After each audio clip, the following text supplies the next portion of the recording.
I think that's a way that a lot of people get burnout because they date a lot and they try to get their needs, their relational needs met through dating, which I think is a really bad idea.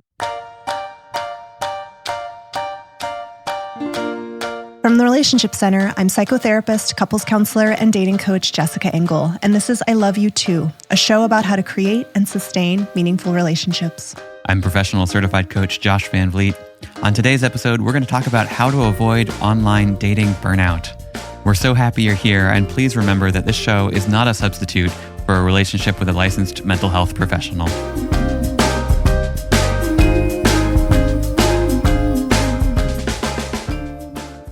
Welcome, everybody. We're so thrilled to have you joining us for this episode where we're going to be talking about how to avoid online dating burnout. And we're particularly thrilled because we have a special guest joining us for this podcast. Our fabulous clinician, Laia Pedreño Mateu, who's joining us today. She is a psychotherapist, dating coach, and EMDR practitioner with us here at the Relationship Center. She's also a resident shame slayer. And she does some amazing work with shy introverts, chronically single adults, and highly sensitive trauma survivors. She's just got an incredible background, just some little slices here. She's got extensive training in Gestalt therapy, EMDR, flash technique, internal family systems, group therapy, calling in the one coaching. I could go on. And she just brings a wonderful warmth, directness, and playfulness to everything she does. And we're so thrilled that she's able to join us for today's episode. She has a lot to say about how to avoid online dating burnout. So welcome, Laia. Hi, Laia. Hi, this is so nice.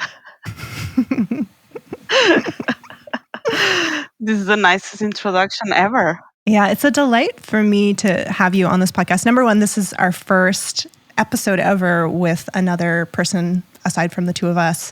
And it's very sweet to have you on. I often feel with my staff like I have these amazing humans who are doing incredible work, but not a lot of people get to see it because you're one-on-one with all of your clients. So it's just a delight to be able to share you and your wisdom with our listener. Thank you. So on today's episode, we are going to dig into some questions around online dating burnout, starting with just what is it? What is online dating burnout? And why is online dating so exhausting?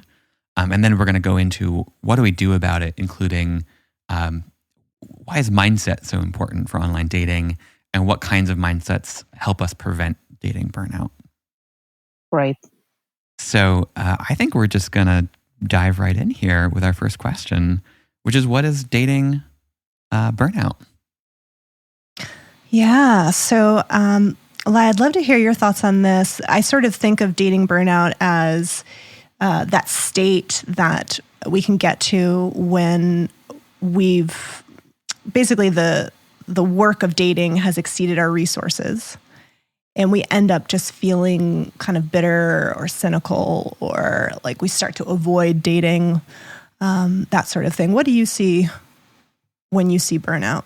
I completely agree with you. I think it's also when you lose your capacity for connection a little bit, like when every date, like you hear yourself like saying the same things or the same jokes, and you like notice yourself like a little bit in a rut. And also when you complain about it a lot to whoever is listening, you complain like there are no good men, women, people in this city. There are no, all of the best ones are taken.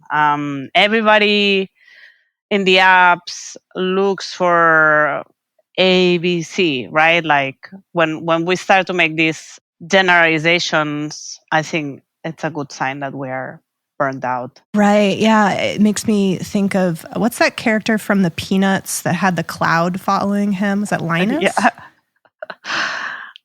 Right. So like if you with dating have like a dark cloud over you all the time, that's a pretty good sign that there's some burnout present. I loved how you put that, Laia, that we kind of lose our capacity for connection, that we're just kind of like doing the same things over and over again on dates, not actually really present to the person that we're with and like not really able to like connect with them in that moment.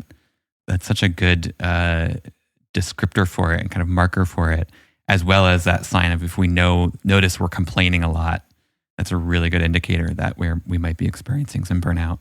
Yes. Yeah, I also want to just throw in some stats here. There was a report done by a data analytics company, Singles Reports, in 2022 that concluded that nearly 80% of online daters said that they'd experienced emotional burnout or fatigue with online dating. 80% is wild. So clearly it is something that's very easy to get burnt out from. Yeah. It even makes me wonder, what about the remaining 20%? Because really, I think like if you date for long enough, at some point you're gonna get burnout, right? Like I don't think it's like Right. I think it's just like a fact of any activity, I think. So that's kind of how we notice dating burnout, how we might see it. Why? Why do we get burned out? Why do we find online dating in particular so exhausting? Mm-hmm. What do you think, Laia? I have a lot of thoughts about that. Well, first, I think like we keep meeting people that we don't know before, strangers, without the backdrop of a common ground. And we have to connect with them with nothing to hold on, right? Like usually when you connect with someone in quote unquote real life, you have something to hold on, right? Like it's like a common friend or a work at a work or outside, something happens, right? But like out of the blue, you are like sitting across this person that you don't know for this very intimate thing, and you have to connect to them, and you have to do it over and over too, right? It's not one thing and done. Like if you are dating, if you are really committed to dating, you may be doing it like once a week. That makes a lot of sense to me. It sounds like part of what you're talking about is just like the novelty factor of it. There's so much newness, right? This person is kind of their own universe, and you've just encountered them for the first time, and it's like, yeah, it's a very complex act to figure out where you can connect with a human being. And then I think added on top of that, there's just how much it matters, right? Like love for a lot of people is, one of the things they want most in life, right? And it also feels very, like on an attachment level, on a nervous system level, it feels very life or death to have love. So I think that just raises the stakes on top of it already being kind of high stress because of the novelty. Yeah, I agree. And I think this is leading towards also like it's inevitable, and I think it's a good thing that we get excited and we get our hopes up, and then sometimes we get disappointed, and this happens many times, right? And like after a few too many rounds of this, we start to, I think it's a very normal thing, right? Like we start to shield ourselves a little bit, and then we make these generalizations or assumptions to basically protect our heart, right? Because there's this hope, and then there's this disappointment of, oh, this wasn't the one. And I think like dating requires a lot of really complex emotional skills and social skills. I mean, I love what you both are pointing to. It's like it's high stakes. You're doing something new over and over again, trying to figure out how to connect to a new person with maybe very little context. And we're doing it over and over again in a way that can often land as we're getting either rejected or we're just not getting the result that we're looking for again and again and again. And, being rejected at all can feel very painful, emotionally painful. And if you're feeling that over and over again, whether or not you're the one doing you're being actually being rejected, or you're the one saying, no, this isn't it. It's like, it's like disappointment again and again and again. And I think I'm curious to hear if you guys agree with this, but I think it often feels like we don't have a lot of control over what's happening. It's like I'm doing all this stuff and nothing I do seems to make any difference. And it's almost like the little bit of helplessness comes up. It's like, no matter what I do, I just keep getting the same result. And so it's almost like no wonder we would get a little burnt out or a little bit like, I don't want to keep doing this. I just keep feeling bad and not making any progress. I think that what you just said, that this is the heart of the matter, right? Like I think with anxiety, there's this very human thing that we all tend to want to control. And so much about dating is outside of our control. And it's unsettling, right? And what do we do when we are unsettled? It's like we try to control back, right? Like when we have this feeling of loss of control, which is the burnout, right? Then we try to control back, and we make these like sweeping assumptions to say like to map our way through, right? But I think like you just, how do you say that? You hit the nail on the head. Is that? Mm-hmm. You got it. Okay. Yeah, it's also making me think about Emily Nagoski, who wrote Come As You Are, also wrote a book on burnout that's really great. And in it, she talks about how, our brains are wired to kind of calculate how much we're getting out in comparison to how much we're putting in. And so if you have that experience of, well, I put so much in and I don't get anything out, meaning I don't get the relationship I want, of course your system's going to start to go into, why even do this? And I think we'll talk a little bit later in the show about mindset and mindsets that can maybe help counter that experience of I'm not getting anything out of this. Yeah. About this that you're saying, I think that's another aspect to why it can be so exhausting, that we are, I think in dating, we're putting a ton of, I'm just going to name it like that, relational energy, right? A ton of effort and relational energy. We're like scheduling, even if we are extroverts, but we're scheduling nice times of our lives. They are not like work times. They're like after work times. And we're putting all this relational energy and conversational skills and things. And usually when we put that much out, we get something out of it, right? We get either care or laughter or play or fun or connection or some relaxation or comfort, right? With other relational situations that we have in our life. And with dating, we keep putting it out with no guarantee that we'll get it back. And sometimes when we get a string of difficult dates, it's exactly what you're saying, right? That we evaluate in our minds like what we're putting out and what's coming back, and we are at a loss. And it's even like how much energy it takes sometimes to even get to a date. Like there's the bad dates, which can be really, as you're saying, like exhausting and difficult. And then there's also just all of the swiping and messaging that goes into even getting to a date. I think that can also be pretty exhausting. Yes. Yeah, I'll just add one more and then we can maybe go on to the next question. But I think it's good to remember that the apps they're designed to keep you on them for the most part, right? And so there is kind of an addictive quality to using them typically. It's like with social media, they're giving you enough, but not consistently, so that, that intermittent reinforcement we've talked about before really gives you that dopamine rush, but it also drains you. So I think that's a good thing to keep in mind, is like, it's also partially just about the technology. Mm-hmm. Yeah. Good point. Well, I think the activity itself is like very anxiety producing, right? Because like ideally it's not what we're doing, or the only thing we're doing, but that I think it happens a lot that we are evaluating and being evaluated, right? And like anybody will tell you, when you're like looking for a job, like it's a stressful time in your life.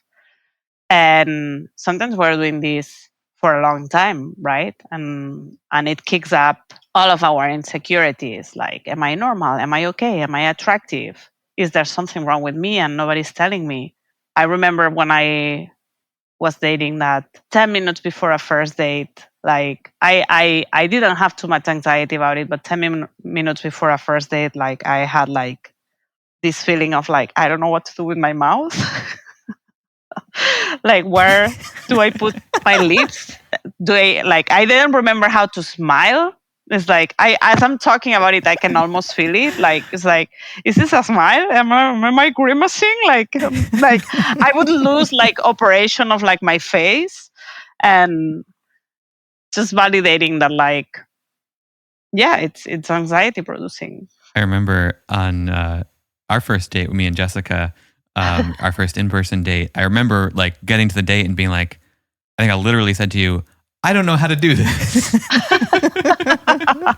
Now, granted, we were also like going on a first date in the middle of a pandemic with masks on 6 feet apart. So there were a number of kind of anxiety producing factors there. But yeah, it's like, this is uncomfortable. Like, we're kind of navigating how to do this. Yeah, I think I responded, I think we walk into the rose garden It was a that we're outside very of. sweet and just like, yeah, we'll just take the next step. Just go into the rose garden. It's great.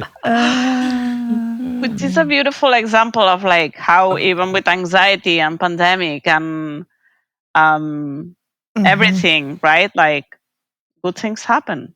Yeah, absolutely.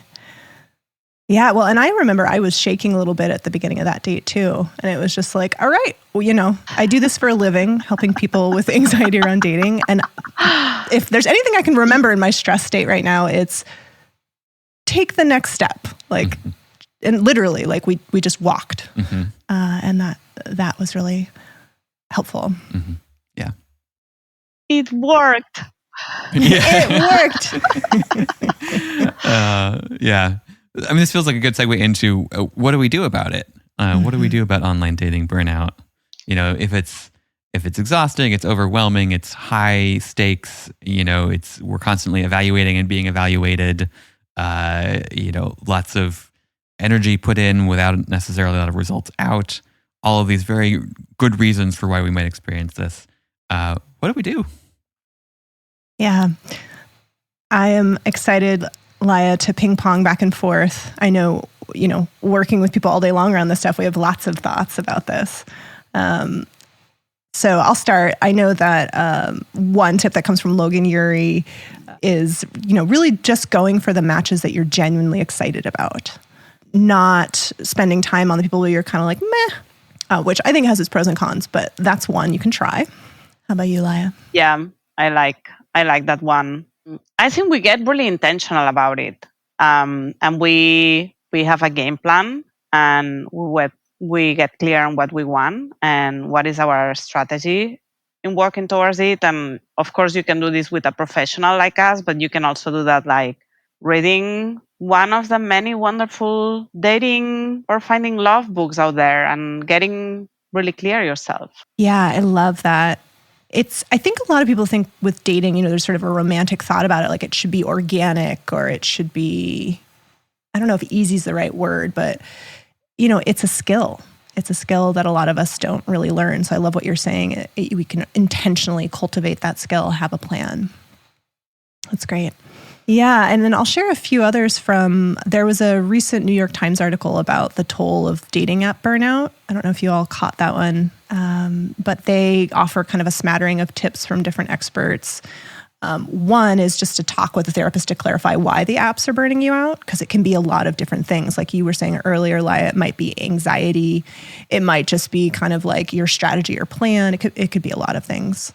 So that was one. Another was to really browse mindfully and speak to only a few matches at a time. Helen Fisher was interviewed for the article, and she suggests you should stop browsing on the app after you've found 9 people that you have some sort of connection with. And her encouragement was to like develop relationships with those 9 people. And it was about kind of how many things you can hold in your attention at one time. 9 is kind of the max. And then they also were recommending meeting matches virtually first, which I really love. I continue to encourage my clients to do that. And I'm so grateful actually to how the world has shifted, because I think it's helping a lot of people save time and energy to do that screening process virtually first. I agree so much on this, and I especially love the one of swiping mindfully and this thing of Helen Fisher of like 9 people, right? because this is the way to avoid the shopping mindset, right? Of like, no, no, no, maybe yeah, right? That it doesn't help anything. Like, you don't even know these people. You're just judging them on how good their picture is. Another one that I think is like getting informed on best practices for dating, strategizing on our own strategy, but not playing games with people and put our kind of self out there. I think it really helps to have a kinder experience. And speaking for personal experience, I was always very considerate. And what I got back was mostly very considerate answers. And I think, yeah, get informed on like, how do you reject people? When do you need to actually let them know, let them down? How to do that with kindness, but without a lot of fanfare. What does it mean playing games in online dating, right? Like getting informed about these things, which again, there are like lots of good resources, and I'm sure we'll have a good episode about it. Laia, I want to follow up with you about the when you say you have a strategy but not play games. What do you mean by having a strategy? Yeah, like having a strategy for yourself is like, who are you looking for, and how are you gonna go about it, right? What kind of person are you looking for? Getting really clear on your values about it.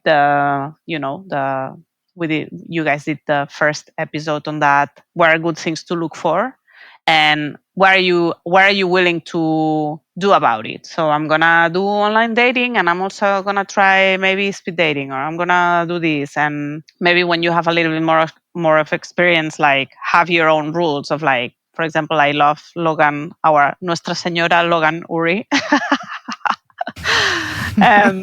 Que está en los cielos. No, she's alive. That she says like, go at least for 2 dates with each person, right? Which I think it's a good rule. So making yourself some rules. So these are the strategies that you put out, but not like versus playing games of like, I don't answer them for 4 hours at the beginning, or like, which we have, there's research saying that doesn't work, or like I do hot and cold, or whatever, all this game playing that nobody likes. Nobody likes this. Mm-hmm. Do you like being at the end of this? No. So then don't do it. I love that distinction that you're making, Laia. I'm hearing in what you're saying that there's like a strategy for how I approach dating and how I approach like finding the person that I'd love to be with, versus a strategy for like a particular person to get something from them, right? Yeah. Like that's kind of the game playing is like, oh, if I do these particular things, I'm going to get them to do this thing for me, or get them to, whatever. And it's like, it's a strategy for dating. It's not a strategy for like manipulating people, basically, which is what kind of that game playing is. Mm-hmm. Yeah, I think that's the exact word that manipulating is what I meant. Yeah. Thank you. Mm-hmm.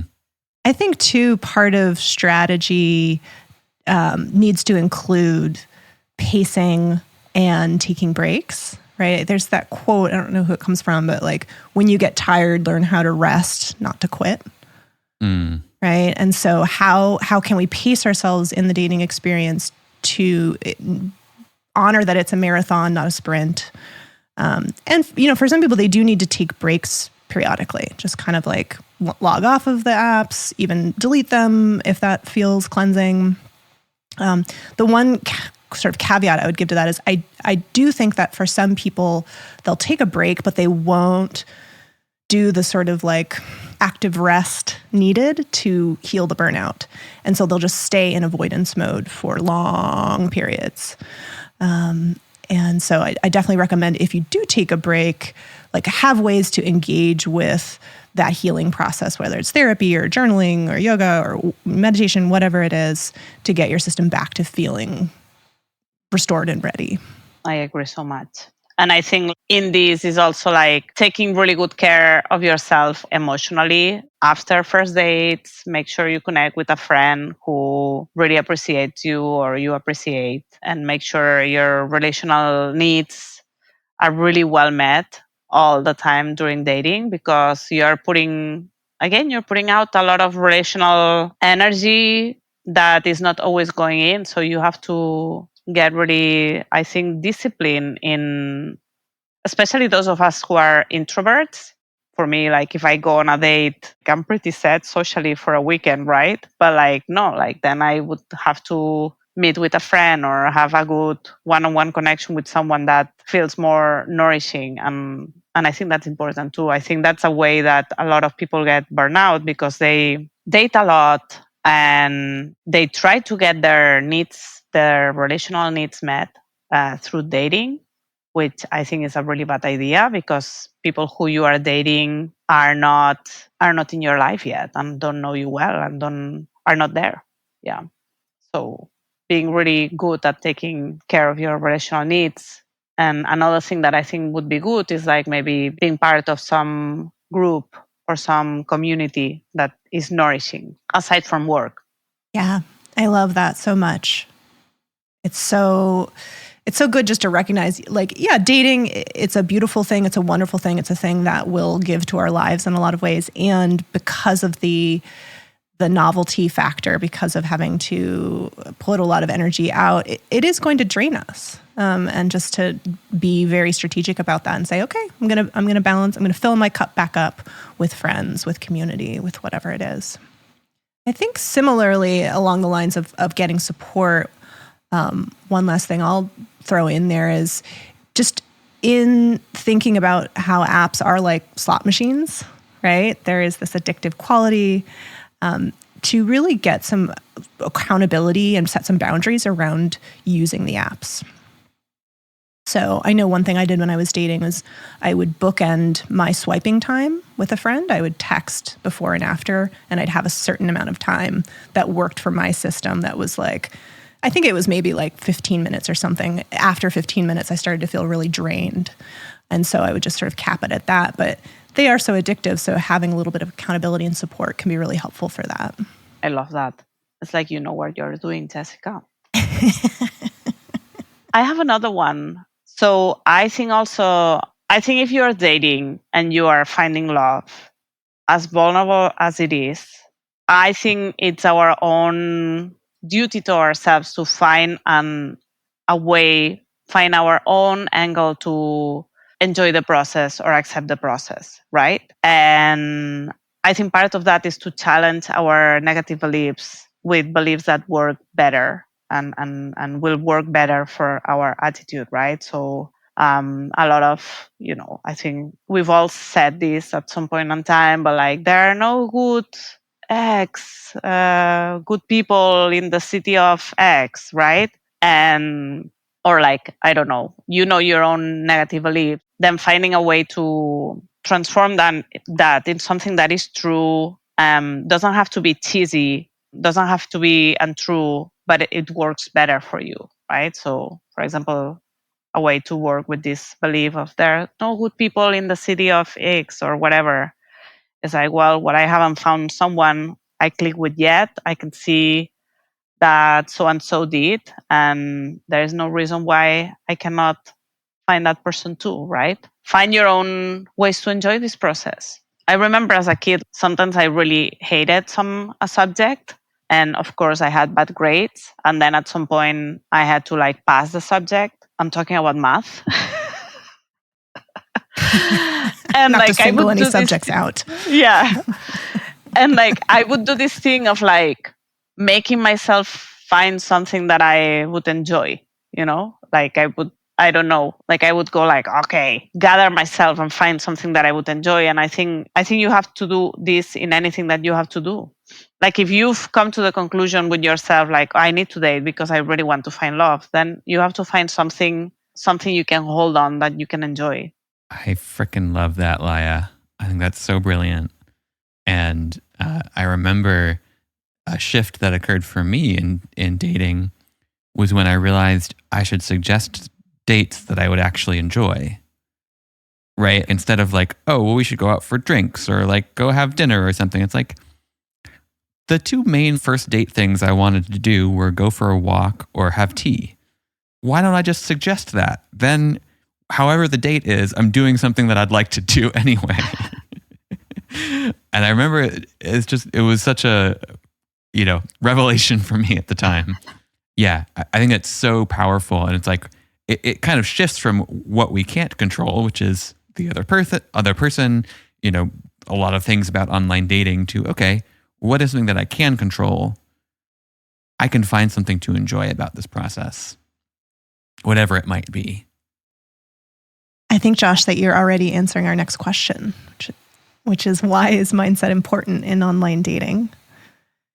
And I think, to quote Laia, you hit the nail on the head.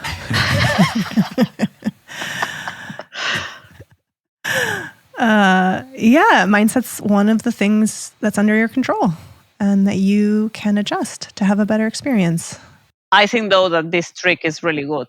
The trick that Josh just said is really, do something like that you wanted to do anyway. I think it's perfect. And even if the person is annoying, it's like, at least you're having a good cup of oolong tea or whatever it is that you like. Yeah. Exactly. Well, and on this mindset thing, I want to circle back to what you were saying before that as well, Laia, about the kind of negative beliefs or conclusions that we can have about dating or about other people or whatever it might be. And I think this also speaks right to this topic about mindset, right? That it's not only is it something that we can control, which is huge, but it also shapes what we actually like see, what opportunities we see, what connections we form, right? I know there's this metaphor from my coach training, and I know this is, I think, a metaphor from cognitive behavioral therapy and probably other places as well, that these conclusions or beliefs are like lenses. And if we think about how a colored lens works, like a red colored lens, it only passes through red light, and it rejects all other colors. And so you can be looking around a room through red colored lenses and everything will look red. And it's like, oh, well, the floor is red. Oh, the plant over there is red. That's a weird red plant. Cool. Okay. If we take the lenses off for a second, we see, oh, there's so many other colors in the room that we weren't seeing before.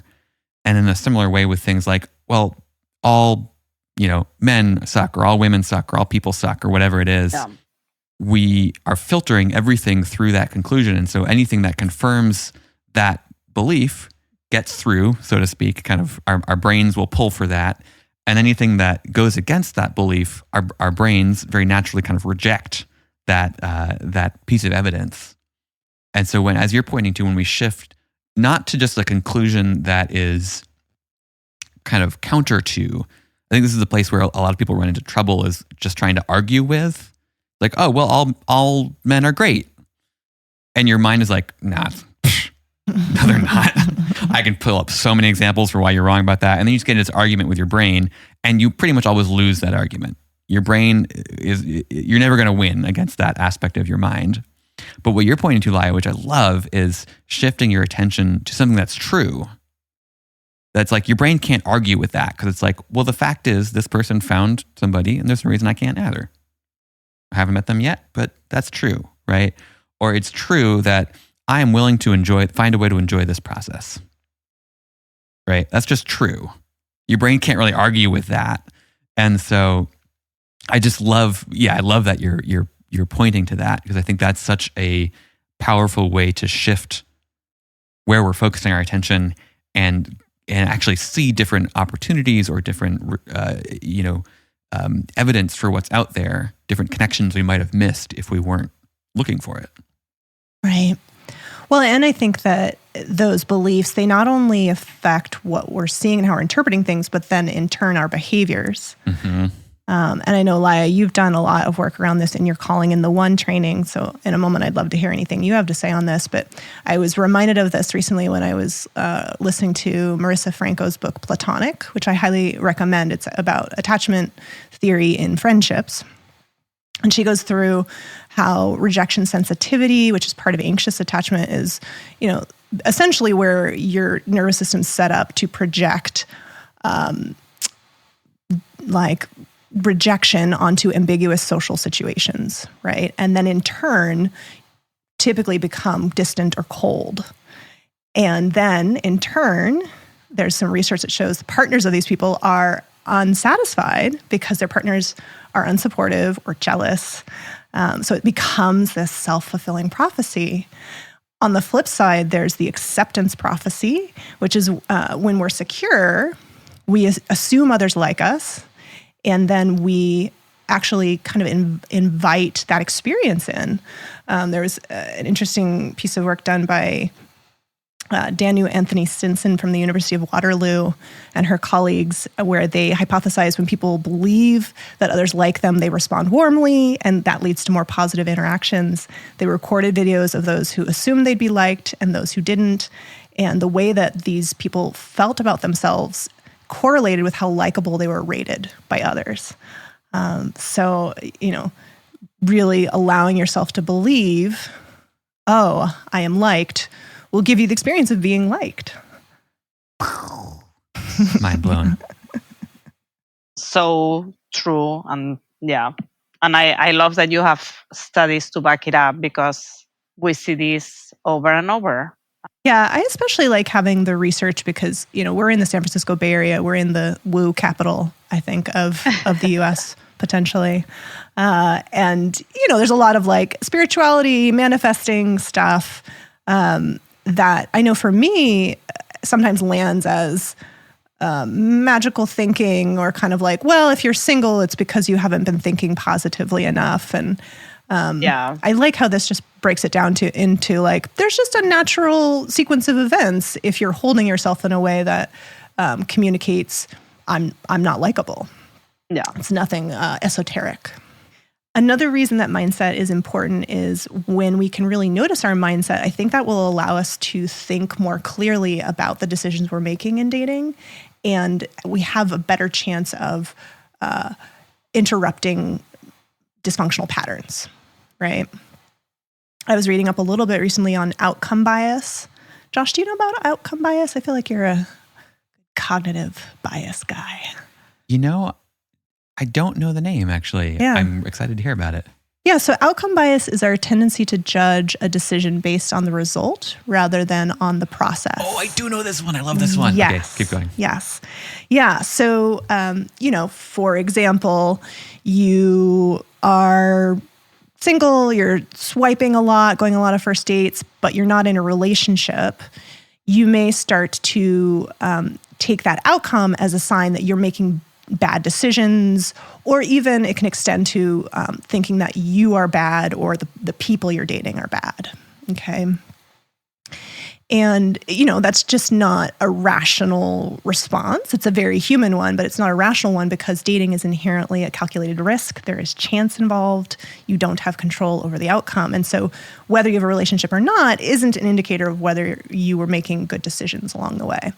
So you could start to kind of like blame yourself or, blame men, women, people in general. On the flip side, if you get into a relationship and then let's say you break up, you may not closely look at your decisions getting into the relationship if this bias is at play, because you're like, well, I got a relationship, right? And so you may not really be looking at, was that the right relationship for me? So I think that really looking at dating as a process rather than an outcome is going to be much more useful in terms of clarifying, like, am I on the right track? Is there anything I need to be adjusting? There's a fabulous book about outcome bias called Thinking in Bets. I'm forgetting the author's name right now. Annie somebody. We'll put it in the show notes. Doesn't specifically talk directly a lot about dating, but right to your point, right? It's like we think, oh, well, I got this outcome, therefore my process was good, or it didn't go well, therefore my process was bad. And it's actually like the decision you're making can have nothing to do with, it's like how good of a decision it was has nothing to do with the outcome you got, right? Because you're saying there's chance involved, there's things outside of our control. So it's how can we improve our decision making regardless of what the outcome is? That's like where we have the power. Right. Which then over time, when we make multiple decisions, kind of take multiple bets, so to speak, we overall get better outcomes, even if any one particular outcome doesn't go the way we want it to. Mm-hmm. Absolutely. And I think also with this, I really love this. And with this process mindset, which I think is a much better mindset, and it makes you be more present, and it makes everything less transactional and more meaningful, and less of a means to an end, and less of an interview or being interviewed. I think also like are learning important things that you will need later in your relationship. And this is something that Ken Page repeats a lot. And I really love it, that dating skills are relational skills. People think that dating is this obstacle they have to jump to get to where they want to go, but I see it more as this very intensive workshop. Yeah, so true. Yeah.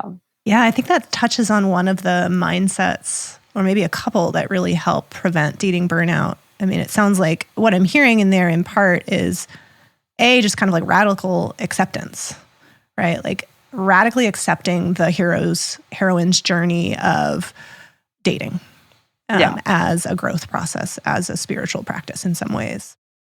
And I think so much can be opened up when we are a yes to the joys and the challenges. And then I'm also hearing in there growth mindset, which is one of the things that I definitely wanted to name here is, for the listener, growth versus fixed mindset is something that there's been a lot of research around, particularly in terms of education, but I think it also applies to dating, where growth mindset is a mindset where we see that skills can be cultivated and that quote unquote failure is just an indicator that more growth is available. It's not a comment on us as a being or our intelligence, our inherent qualities. Whereas fixed mindset, we really see failures as reflective of we're bad, we're wrong, we're flawed. And you can imagine probably as I'm saying that, one really leads to a curiosity mindset, an adventurous mindset, a resiliency, whereas the fixed mindset leads to giving up, feeling shame.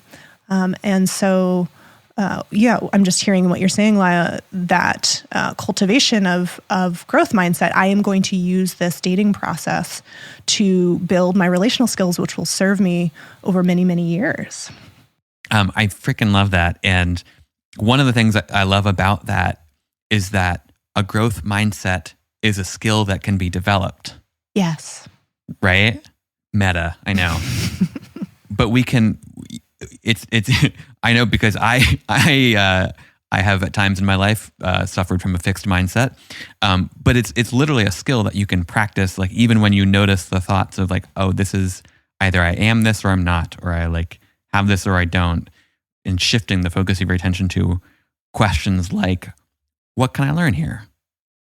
What feedback is available for me here that might help me get better at this?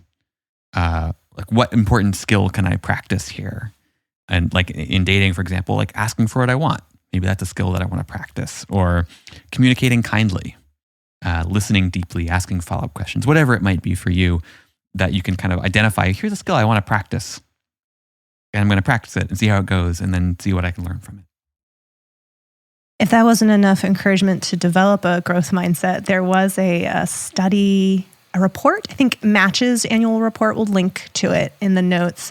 But basically it was looking at kind of trends in dating in 2022. And one of the main takeaways was like, singles daters are growth oriented and they're looking for growth oriented humans. So growth mindset is sexy. You heard it from Match.com. Yeah.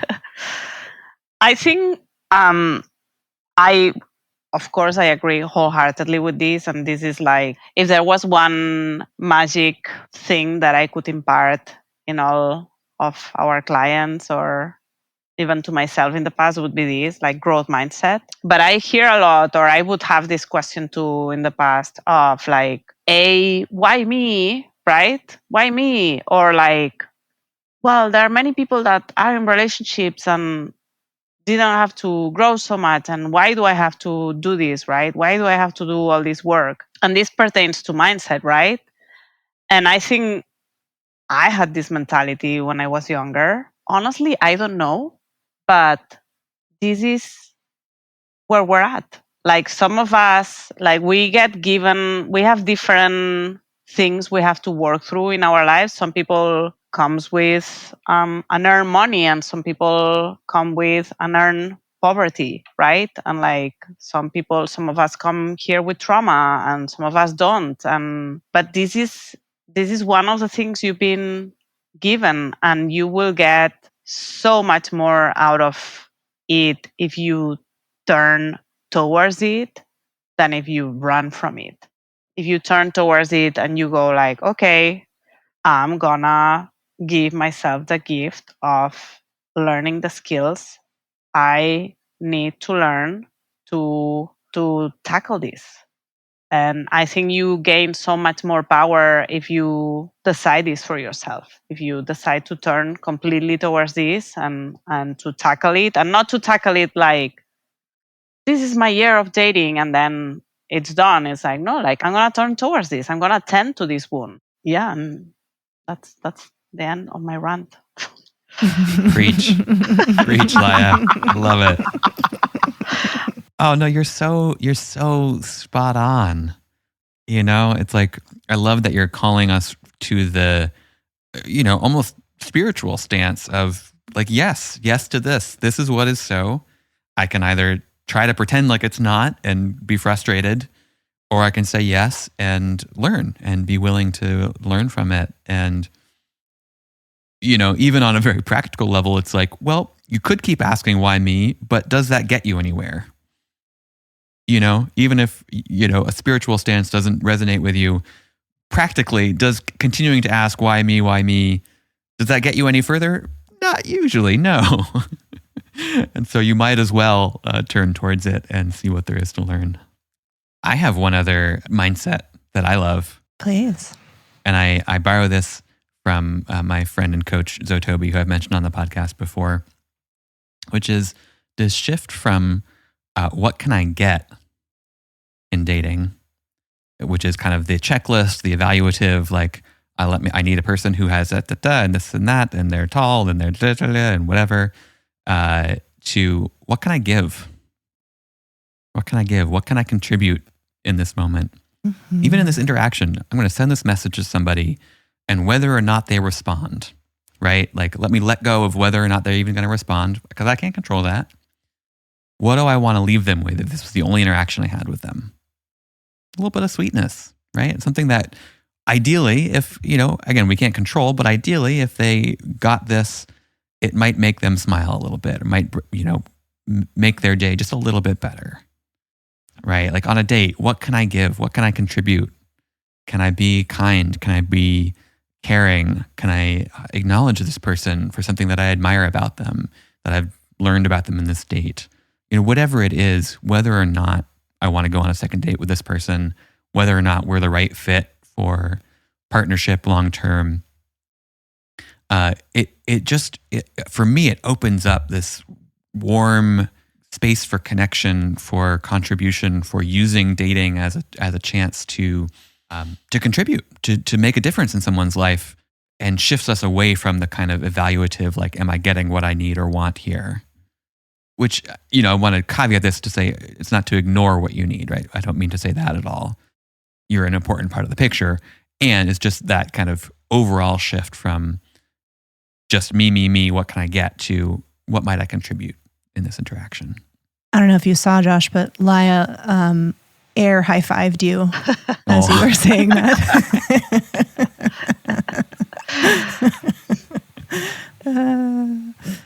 Yeah.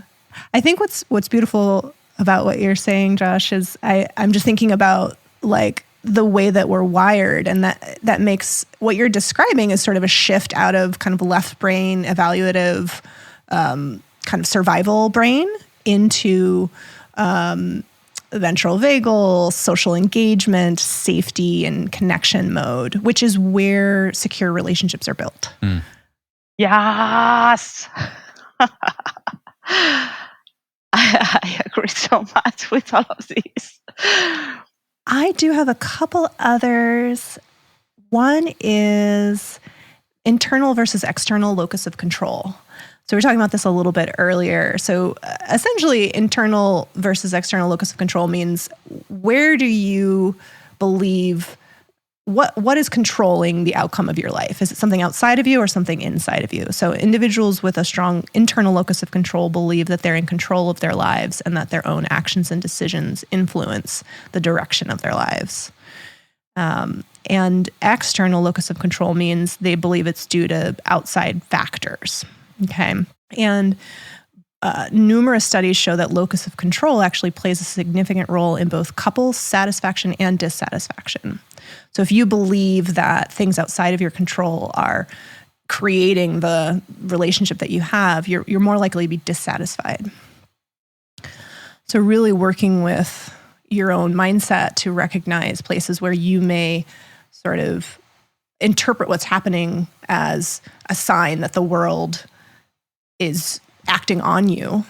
That's a good opportunity to switch around and think, well, no, I'm actually, yes, chance plays a part here, and I have a lot of influence over what happens in my life.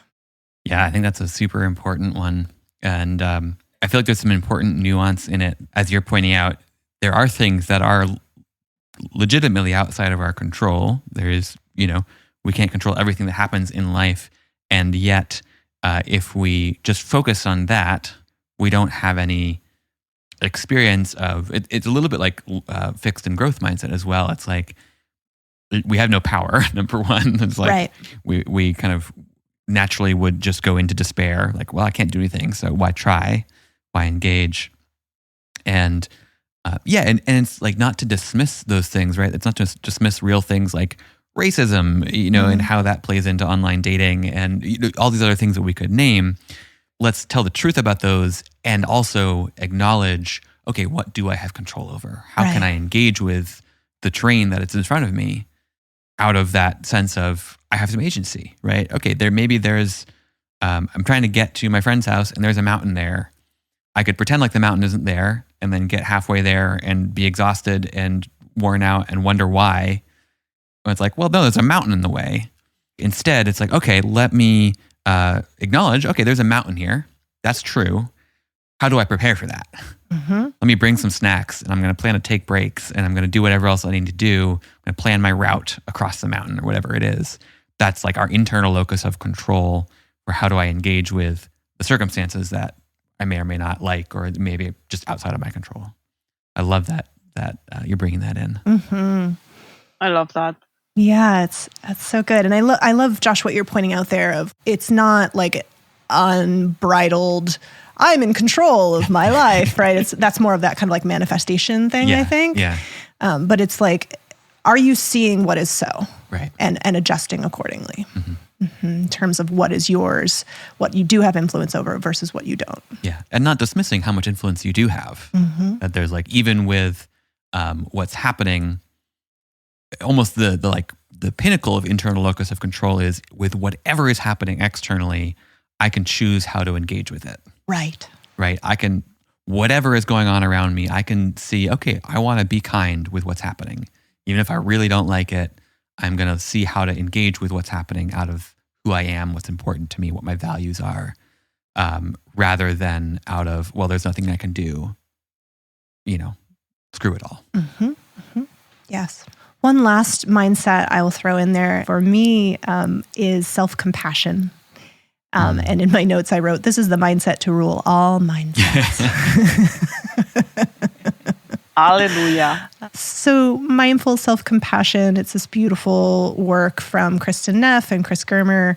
There's a great workbook we'll link you to. And there's a lot of research that shows if you are doing something that tends to incite burnout, self-compassion is an antidote to it.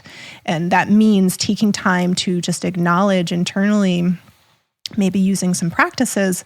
Wow, this is difficult. I'm suffering in this moment. I'm going to be as kind to myself as possible. And I acknowledge that other human beings are going through a similar thing in this moment. And we live in a society that I think really encourages us to actually criticize ourselves as a way of pushing ourselves forward, right? So, this person broke up with me. What was I doing wrong?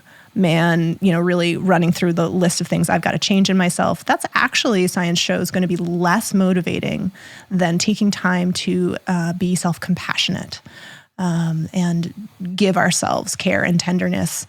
I think in kind of a counterintuitive way that actually gives us the energy to grow because it allows us to retain a sense of hope and self-esteem. I agree so much. I think one last thing that I wanted to say that you guys I think we all kind of hinted at this, but I think it needs to be said, that to acknowledge that, that dating and online dating mirrors society, and also society's unjust power and oppression dynamics. And racism plays out in dating, and classism, and ageism, and sexism, and fat phobia, and homophobia, and transphobia. And they're out there, and they are also out there with their corresponding objectifying fetishes. This is true, right? And that we don't want to gaslight anybody saying, no, like everything is rosy and everything is great. It's just these things exist.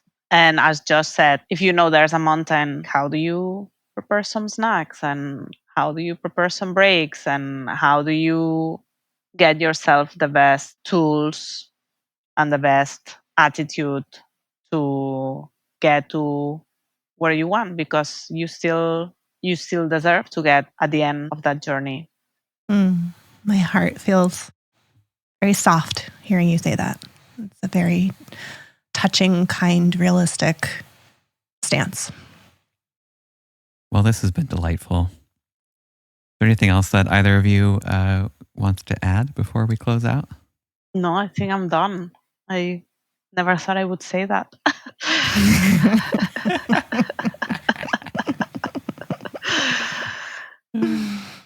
Laia, thank you so much for being here. This has been so much fun. Mm-hmm.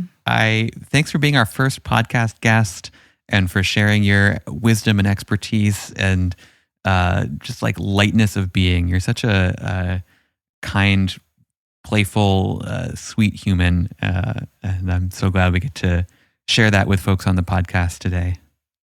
Yes. And thank you also just for being a passionate advocate for mindful dating and for engaging with other human beings with kindness.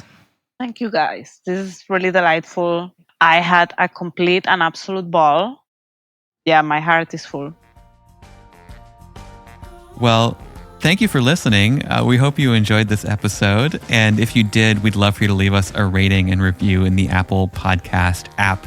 It does help other folks find the show. And if you have any thoughts, questions about what we've shared on this podcast, we'd love for you to reach out to us.